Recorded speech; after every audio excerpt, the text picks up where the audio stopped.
In 1939, the British government came up with a series of posters that they wanted to share with the people right before the war on Germany to just get them excited and to encourage them.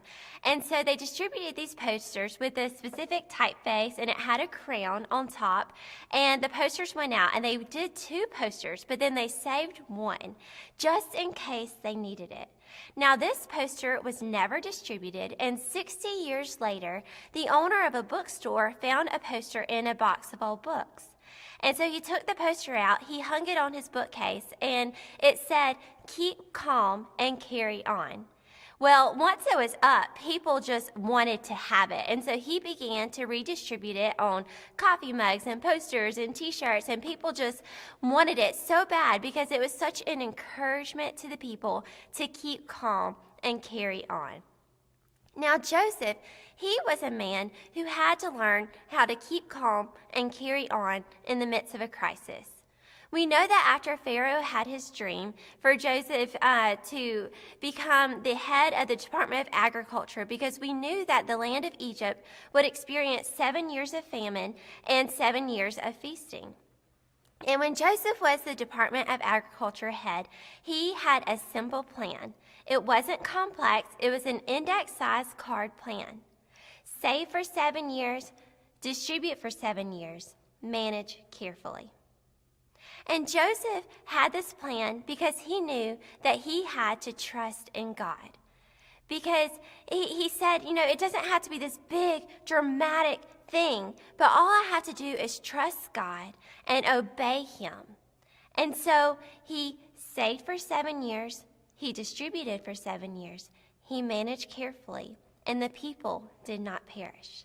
It was simple, and it worked because Joseph kept calm and carried on. Now, I know many of us, we have gone through our own crisis this year. 2020 has been quite the year, and there's been a lot of sayings out there, and not all of them have been keep calm and carry on. I remember in the beginning of quarantine, I saw this video clip, and it was of one of my favorite TV shows, Friends. I'm sure you saw it. It was clips of different Friends clips throughout it, and it was all about quarantine, and it was just funny. And in the spirit of Friends, I want to encourage you that even if it hasn't been your day, your week, your month, or even your year, I just want to remind you that God is there for you.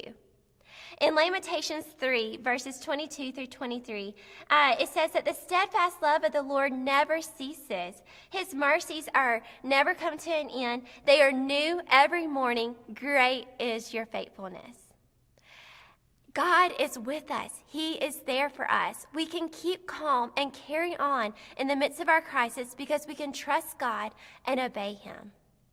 And I just want to encourage you, as 2020 finally comes to an end and we begin to look ahead to 2021, if you're the type of person who sets goals and wants to, have different words of encouragement for the new year, I want to encourage you to keep calm and carry on. I want to encourage you to trust God.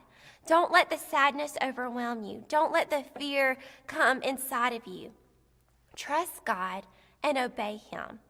If we've learned nothing else from this year, I think it is to make a plan, but hold it loosely so we can allow God to lead us in the direction that he desires for us to go. Because, friend, I know that God sees a Joseph in you. He sees a leader. He sees someone who wants to trust in him. And he knows that you can keep calm and carry on when crisis strikes. So as we look ahead to the new year, let us have this hope and let us trust God and obey him.